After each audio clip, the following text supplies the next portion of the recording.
साथ में हूं नलिनी पांडे। देहरादून से इस वक्त की बड़ी खबर मिल रही है। धर्मांतरण कानून में संशोधन, उत्तराखंड में और ठोस बनेगा कानून। मुख्यमंत्री पुष्कर सिंह धामी का बड़ा बयान, लव जिहाद के मामले भी आएंगे धर्मांतरण के दायरे में। सूत्र बता रहे हैं 1 करोड़ तक हो सकता है जुर्माना।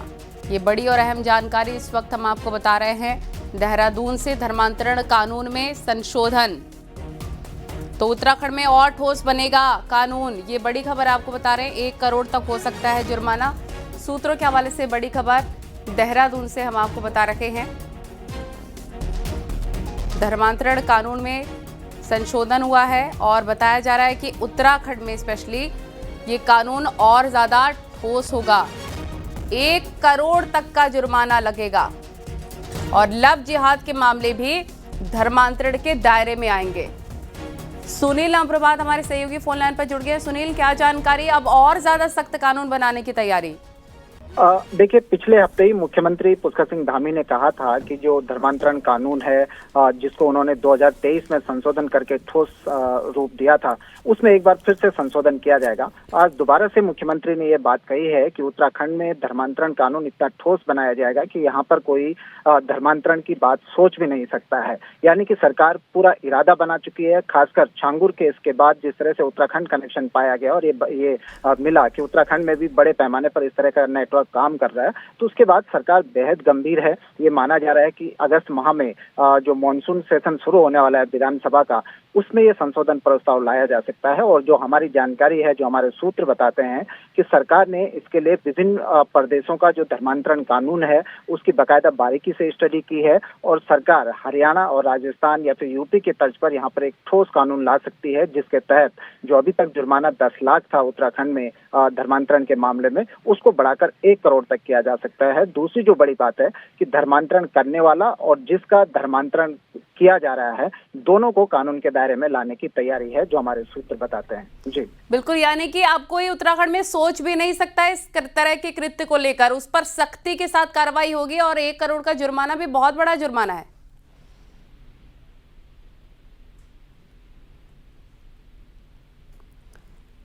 सुनील, क्या मेरी आवाज आपको आ पा रही है?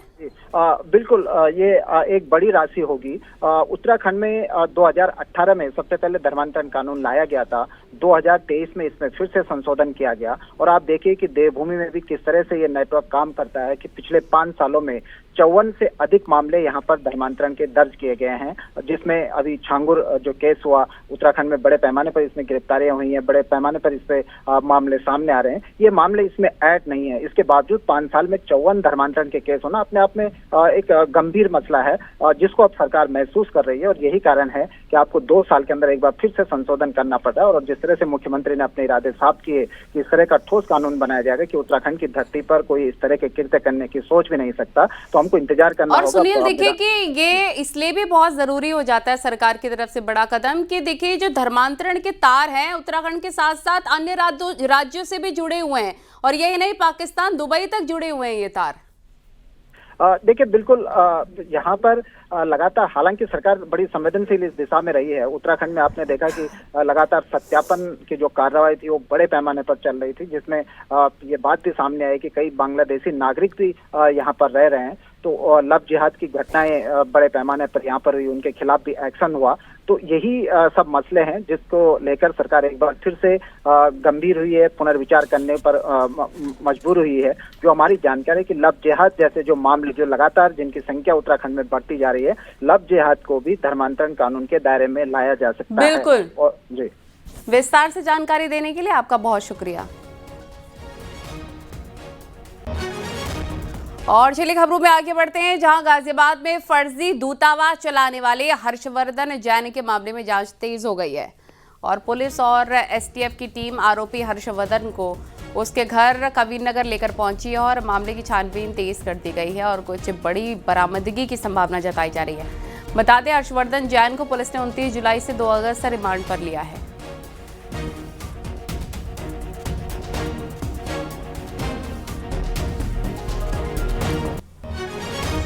और बदायूं में बीजेपी नेता की पीट कर हत्या कर दी गई है, जिस इलाके में हत्या से सनसनी फैल गई है। मृतक पानी की टंकी पर ड्यूटी करने घर से शाम को निकला था और सुबह जब फोन नहीं उठा तो परिजनों को जानकारी मिली। घटना के बाद सूचना पर पहुंची पुलिस मामले की जांच में जुट गई है। मौके पर एसओजी सर्विलांस फॉरेंसिक टीम भी पहुंची। आरोपी को पकड़ने के लिए एसओजी और पुलिस की टीम गठित कर दी गई है। पूरा मामला बिनावर थाना क्षेत्र के विजय नगला गांव का बताया जा रहा है।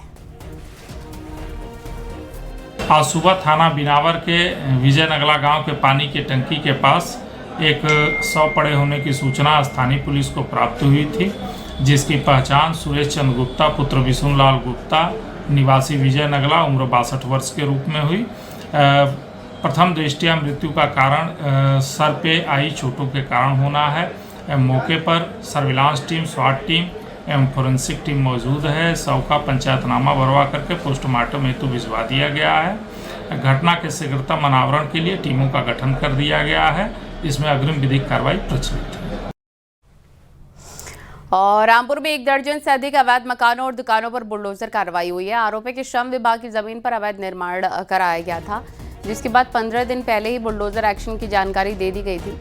इसके साथ ही दुकानदारों और मकान मालिकों को नोटिस भी दिया गया था। बुलडोजर एक्शन के दौरान पुलिस बल के साथ श्रम विभाग, राजस्व की टीम, नगर पालिका की टीम मौजूद रही। पूरा मामला थाना सिविल लाइन के ज्वाला नगर क्षेत्र का बताया जा रहा है।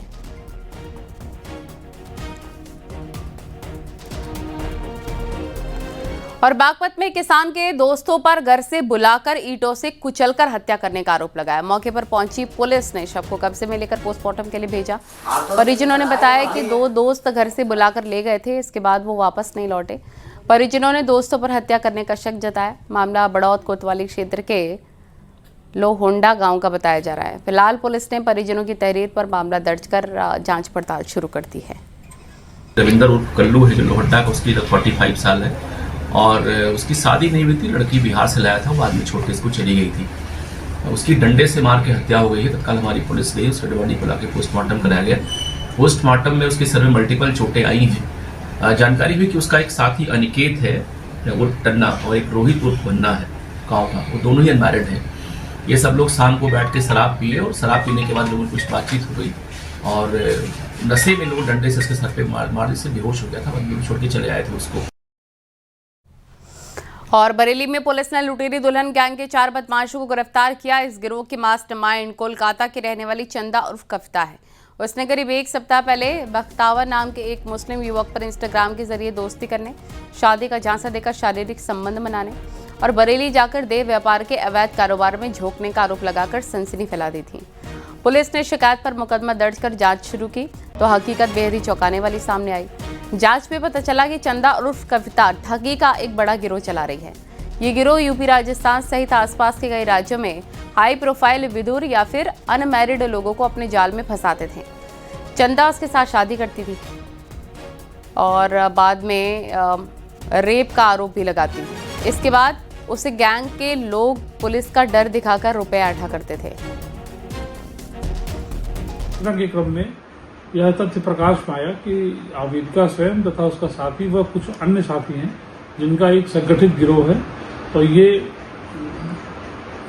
जनपद में और अन्य राज्यों के जो भोले भाले व्यक्ति होते हैं उनको पहले तो शादी के नाम पे तैयार करते हैं और शादी के नाम पे तैयार करके उनसे एक रजिस्टर्ड एग्रीमेंट मैरिज का तैयार करा करके कुछ दिन महिला साथ में रहती है, उसके बाद वो वहां से गायब हो जाती है। जिसके पश्चात जो गिरोह के बाकी सदस्य हैं वह उस तथाकथित व्यक्ति को जो शादी किया होता है उसको धमकाकर उससे जबरन पैसे वसूलते हैं। दूसरा से यह स्पष्ट हुआ कि यह एक संगठित गिरोह है जो लोगों को ठग कर उनसे अवैध धन वसूली का कार्य कर रहा है।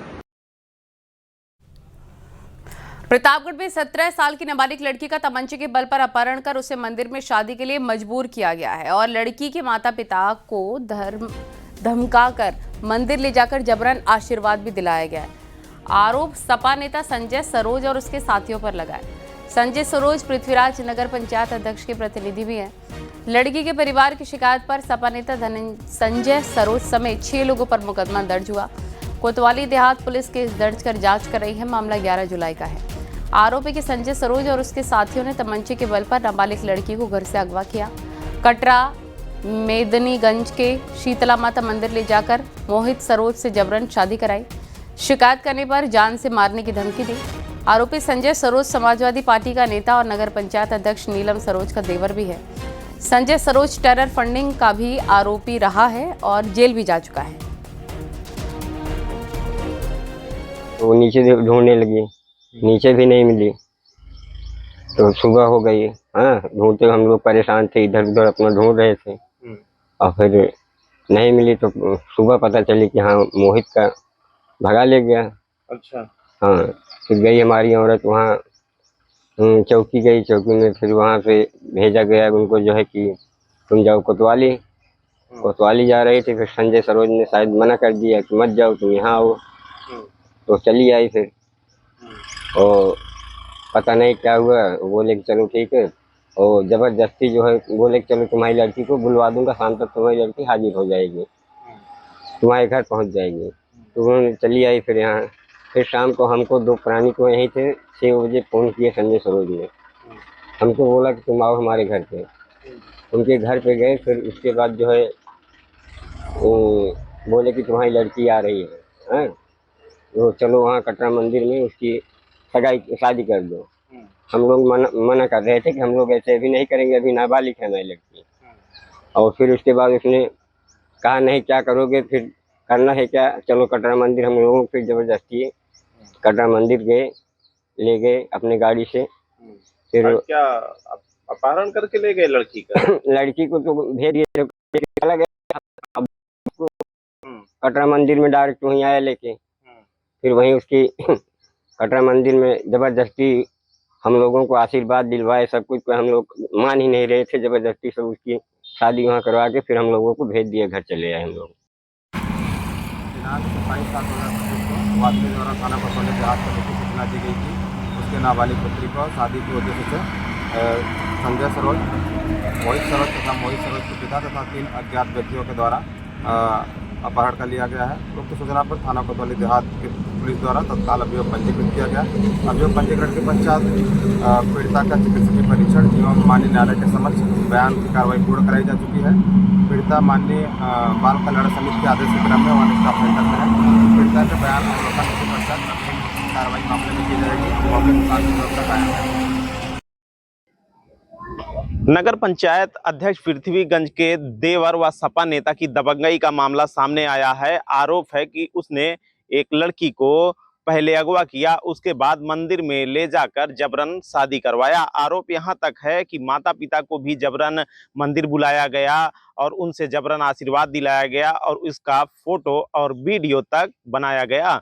इस समय हमारी मौजूदगी पीड़ित के घर के पास है, हम आपको तस्वीरें दिखाना चाहेंगे। आरोप है कि यहीं से जो है जो उनके गुर्गे थे वो आए थे और माँ बाप को जो है वो मंदिर ले गए और जबरन जो है आशीर्वाद दिलाया।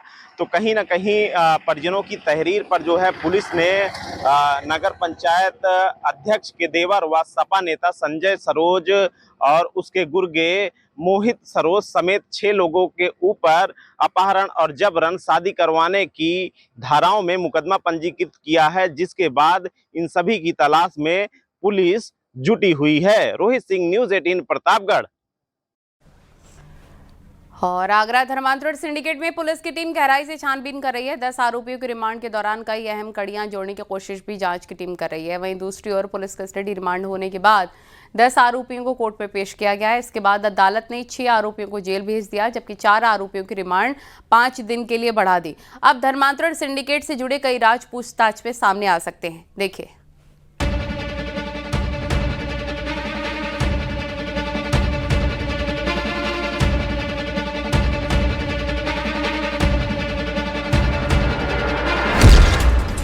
धर्मांतरण के जल्लाद खुल गए राज।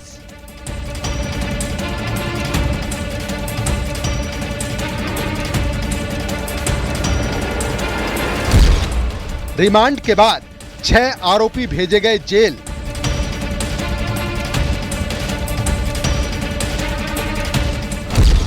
चार आरोपियों की बढ़ी 5 दिन की रिमांड।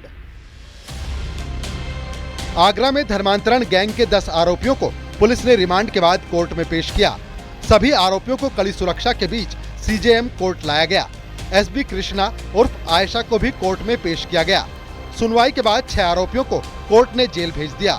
जबकि 4 आरोपियों की पुलिस की मांग पर 5 दिन की कस्टडी रिमांड बढ़ा दी गई। अब इन 4 आरोपियों से पुलिस की टीम 5 दिन और पूछताछ करेगी। आज धर्मांतरण मामले में 10 अभियुक्तों को पेश किया गया था, जिसमें से कि 4 अभियुक्तों के लिए अभियोजन के तरफ से पुलिस कस्टडी की रिमांड की मांग की गई और 4 अभियुक्तों के लिए माननीय न्यायालय ने पुलिस कस्टडी मंजूर किया है और जिन्हें पुलिस कस्टडी में भेज दिया गया और बाकी शेष अभियुक्तों को जुडिशियल कस्टडी में भेजा गया। जो 4 अभियुक्त पुलिस कस्टडी में भेजे गए हैं उनमें एसबी कृष्णा उर्फ आयशा, शेखर राय उर्फ हसन अली और रहमान कुरैशी और मोहम्मद अली, ये 4 ऐसे अभियुक्त हैं जिनको पुलिस कस्टडी रिमांड में न्यायिक अभिरक्षा में पुलिस कस्टडी रिमांड में भेजा गया है। उधर हरियाणा के झज्जर की रहने वाली लड़की को पुलिस ने पूछताछ के लिए बुलाया था। आयशा के संपर्क में आई लड़की ने खुलासा किया कि उड़ीसा में रहकर डॉक्टरी की पढ़ाई के दौरान उसे शिकार बनाया गया। पहले धर्म बदलवाया और फिर उसका शोषण किया गया। डॉक्टर लड़की के पिता ने उसकी गुमशुदगी हरियाणा में दर्ज करवाई थी। आयशा ने उसे नौकरी देने के बहाने जयपुर निवासी जुनैद से मुलाकात करवाई और फिर उसका ब्रेन वॉश कराया और दिल्ली में एक घर के अंदर जुनैद ने धर्मांतरण करा दिया। धर्मांतरण के बाद जुनैद ने पीड़ित डॉक्टर से निकाह भी किया। उसके बाद बदनाम करने की धमकी देकर उसे ब्लैकमेल करने लगा। पुलिस कस्टडी पे जब अभियोजन की तरफ से बहस हुई तो इनके द्वारा स्वयं भी स्वीकार किया गया कि अभी कुछ लोगों के नाम प्रकाश में आने शेष हैं, इसलिए और अभियोजन की तरफ से जो दलीलें पेश की गई उन पे न्यायालय ने मतलब कि विचार करते हुए और पर्याप्त मानते हुए पुलिस कस्टडी रिमांड मंजूर की गई है। मामले फंडिंग के खुले भी हैं, कुछ कनेक्शन पाकिस्तान से भी जुड़े हैं, लेकिन और भी कुछ मामले ऐसे हैं जो प्रकाश में आने शेष हैं। आगरा धर्मांतरण सिंडिकेट पर हर रोज नए खुलासे हो रहे हैं। पुलिस रिमांड के दौरान आरोपियों से कई खुलासे हुए। पूछताछ के आधार पर पुलिस को 4 आरोपियों की 5 दिन की कस्टडी रिमांड और मिल गई है। देखना यह है कि धर्मांतरण के जल्लाद गैंग की जड़ें कितनी गहरी हैं। कामिर कुरैशी, न्यूज़ 18, आगरा।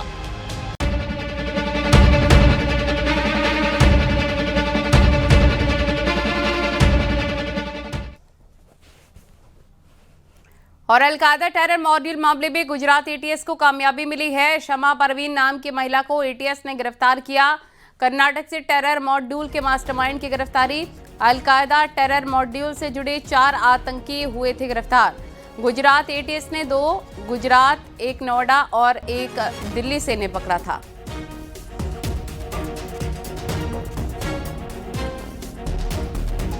बागपत के रटोल गांव में ड्रोन की अफवाह के मामले में कार सवार कुछ लोगों को ग्रामीणों ने पीट दिया। इस दौरान कार में भी तोड़फोड़ की गई। पुलिस ने मामले का संज्ञान लेते हुए 2 लोगों के खिलाफ ड्रोन चोरी की अफवाह फैलाने और मारपीट की धाराओं में मुकदमा दर्ज कर जेल भेज दिया। बताया जा रहा है कि 2 आरोपियों ने ड्रोन से चोरी की अफवाह फैलाई थी और गांव की रिश्तेदारी में आए मेहमानों के साथ मारपीट की घटना को अंजाम दिया था। कुछ जगहों पे एक अफवाह फैली हुई थी कि रात में ड्रोन आ रहा है और इसी को देखते हुए हमारे यहाँ भी कल आरंभ हुआ और रटोल जो हमारे यहाँ मार्केट है, बाज़ार में, वहाँ पे लोग पहरा दे रहे थे। इसी बीच में एक एसयूवी अलीगढ़ से आई जिसमें उसके रिश्तेदार लोग थे, गांव में आ रहे थे और इन लोगों ने बिना सोचे समझे अफवाह के आधार पे उस गाड़ी पर प्रहार गाड़ी तोड़ दिया। इन लोगों ने थाना खेकड़ा पे मुकदमा दर्ज कर लिया गया है और इसमें से जो सम्मिलित थे उनमें 2 लोग क्रमशः आकिब और अजीम गिरफ्तार कर लिए गए हैं। उन पे हम लोग आवश्यक विधिक कार्रवाई कर रहे हैं। ग्रेटर नोएडा में युवक की गोली मारकर हत्या कर दी गई और आरोप के मुताबिक दोस्त ने उसे गोली मारी। गोली मारने की वजह अभी साफ नहीं है। पुलिस ने मुकदमा दर्ज कर कई लोगों को हिरासत में लिया और उनसे पूछताछ की जा रही है। बाहरी पुलिस फोर्स मौके पर मौजूद है। दादरी थाना क्षेत्र की ये वारदात है।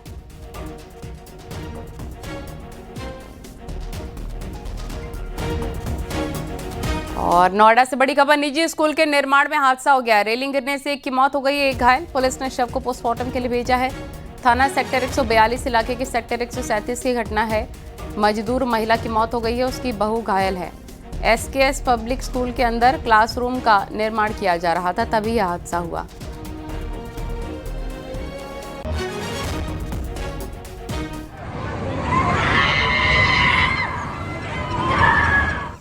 और मेरठ में बीच बाजार युवक की गोली मारकर हत्या कर दी गई। हत्या की वारदात को अंजाम देने वाले युवक का ही दोस्त बताया जा रहा है। बताया जा रहा है कि वर्चस्व को लेकर दोनों के बीच कहासुनी हो गई थी।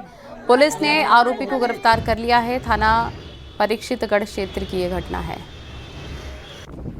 रोहित नामक एक युवक को पीठ में गोली लगा होना पाया गया, जिसे कि अस्पताल भिजवाया गया और दौरान इलाज मजरूब की मृत्यु हुई। शुरुआती पूछताछ में ज्ञात हुआ कि रोहित के साथ उसका एक मित्र मयंक भी था, जिसके द्वारा यह गोली चली थी और उसी की गोली से लगने से इसकी मृत्यु हुई है। पुलिस ने मयंक को गिरफ्तार किया। परिजनों की तहरीर पर मुकदमा दर्ज किया गया है और मयंक को गिरफ्तार कर जेल भेजा गया है। उससे आला कत्ल बरामद किया गया। लखनऊ में युवक की हत्या के मामले में पुलिस ने 3 लोगों को हिरासत में लिया है। बताया जा रहा है कि इन तीनों के साथ शराब पीने के दौरान राजू गौतम की कहासुनी हो गई थी। इसके बाद युवक की गर्दन पर वार कर हत्या की गई। थाना माल क्षेत्र की वारदात है। पुलिस ने शव पोस्टमार्टम के लिए भेजा। फॉरेंसिक और पुलिस की टीम मौके पर मौजूद है। सबूत जुटाए जा रहे हैं। एक राजू नाम के करीब 50-55 वर्षीय व्यक्ति की हत्या कर दी गई है। इस सूचना पर प्रभारी निरीक्षक माल थाना उसके साथ साथ उच्चाधिकारीगढ़ के द्वारा घटनास्थल का निरीक्षण किया गया। फील्ड यूनिट को बुला करके भौतिक दृश्य एकत्र किए गए। जो मृतक के शरीर पर चोटें हैं उनका सूक्ष्म परीक्षण भी किया गया। इसके अलावा परिजनों से तहरीर प्राप्त कर अपराध का पंजीकरण किया जा रहा है। पंचायतनामा आदि की कार्रवाई करते हुए मृतक के शव को मृत्यु का कारण जानने के लिए पोस्टमार्टम के लिए भेजा जा रहा है। बहराइच में नाम बदलकर हिंदू लड़कियों से दोस्ती और फिर विरोध करने पर अमानवीयता करने वाले मुस्लिम लड़कों पर पुलिस ने एक्शन लिया है। केस दर्ज कर 3 आरोपियों को गिरफ्तार किया है। रंजिश के चलते आरोपियों ने 2 हिंदू लड़कों को पहले अगवा किया, फिर मारा पीटा, पानी देने के नाम पर सारी हदें पार कर दी। मामले में लापरवाही करने वाले एक दरोगा और 3 सिपाहियों को सस्पेंड कर दिया गया है। दिखाते हैं आपको एक रिपोर्ट।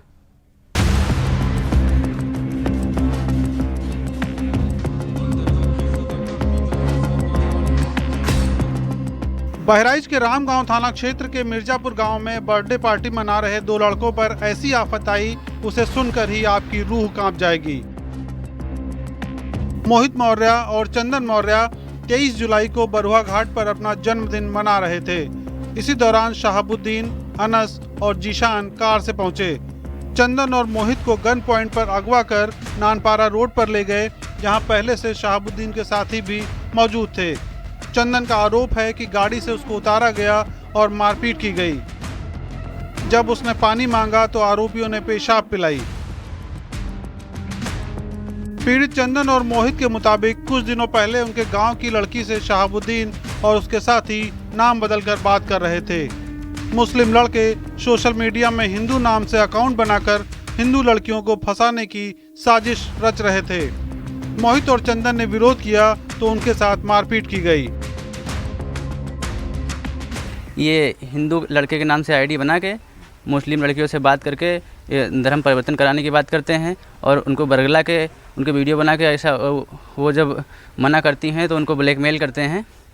तो ये जानकारी हमको जब प्राप्त हुई तो हमने उनको बुलाया। हमारे गांव से गुजरे, हमारे गांव में भी ऐसा होने लगा जब, तो हमने उनको पकड़ लिया और हाथापाई हुई हम 2-4 लोग के साथ में। उसके बाद में इनको हम लोगों ने थाने पहुंचा दिया। वहां पे हमने एप्लीकेशन दिया। उसके बाद में सुलह करवा दिया गया। मामला वहीं पे ख़त्म कर दिया गया। वहाँ पे हम लोगों को मारा पीटा और कपड़े उतरवा के वीडियो बनाया, इस्लाम जिंदाबाद के नारे लगवाए। और वहाँ पे जब पानी मांगा, हम लोग बेहोशी हालत पहुँच गए। पानी मांगा, पानी मांगने पर इन लोगों ने बोतल में पेशाब करके हमारे मुँह पे डाल दिया। नाम से आईडी बना के अपना हिंदू लड़कियों को गुमराह करते हैं, अपने प्रेम जाल में फंसाते हैं। वो 2-2.5 महीने पहले हमारे गांव किसी लड़की से बात कर रहे होंगे, तो हमारे गांव के लड़कों को पता चला तो ये उनको मारे पीटे और थाने में लेके चले गए। तो उसी की कसक रख के, उसी दुश्मनी को लेके परसों 23 तारीख को कि हमारे गांव के बच्चे बरुआ घाट पुल के पास कहीं पार्टी मना रहे थे, तो उनको ये शहाबुद्दीन और उनके 10-15 साथी इनको घेर लिए। वो गाड़ी में अपने जबरदस्ती बैठा लिए, मारते पीटते नानपारा की तरफ चले गए। शिकायत के बावजूद पुलिस ने इस मामले को बेहद हल्के ढंग से लिया। कार्रवाई के बजाय दोनों पक्षों में समझौता करा दिया। बाद में आरोपियों का मन बढ़ गया। मोहित और चंदन की पिटाई कर दी गई और अमानवीय बर्ताव भी किया गया। आरोप है कि शहाबुद्दीन का जिले में नेटवर्क है जो हिंदू लड़कियों से नाम बदलकर प्रेम जाल में फंसाते हैं, फिर धर्म बदलने का दबाव बनाते हैं। आरोपियों का कनेक्शन बलरामपुर के जलालुद्दीन और छांगुर से भी बताया जा रहा है। बहराइच पुलिस ने शहाबुद्दीन, अनस और जीशान के खिलाफ केस दर्ज किया है। तब शहाबुद्दीन अपने साथियों के साथ आकर के उनसे मारपीट किया और अपने 3 साथियों के साथ मिलकर के उन दोनों युवकों को, चंदन और मोहित को, अपनी कार में बिठा करके अगवा करके ले जा रहा था। उक्त घटना के संबंध में चंदन मौर्य की तरफ से प्राप्त लिखित तहरीर के आधार पर गंभीर धाराओं में थाना रामगांव में अपराध संख्या 260/25 धारा 191(2), 191(3), 109, 115(2), 140(1) BNS पंजीकृत करते हुए घटना में शामिल तीनों प्रमुख अभियुक्तों शहाबुद्दीन, अनस और जीशान को वैधानिक तरीके से हिरासत में लेते हुए न्यायिक हिरासत में भेजा जा चुका है। प्रेम जाल में फंसाकर हिंदू लड़कियों को निशाना बनाए जाने की शिकायत करना 2 लड़कों को भारी पड़ गया। पुलिस अधिकारी सख्त कार्रवाई का दावा कर रहे हैं। देखना यह है कि आरोपियों के छांगुर कनेक्शन के आरोपों पर पुलिस जांच में कौन सा पहलू सामने आता है। अखिलेश कुमार, न्यूज़ 18, बहराइच।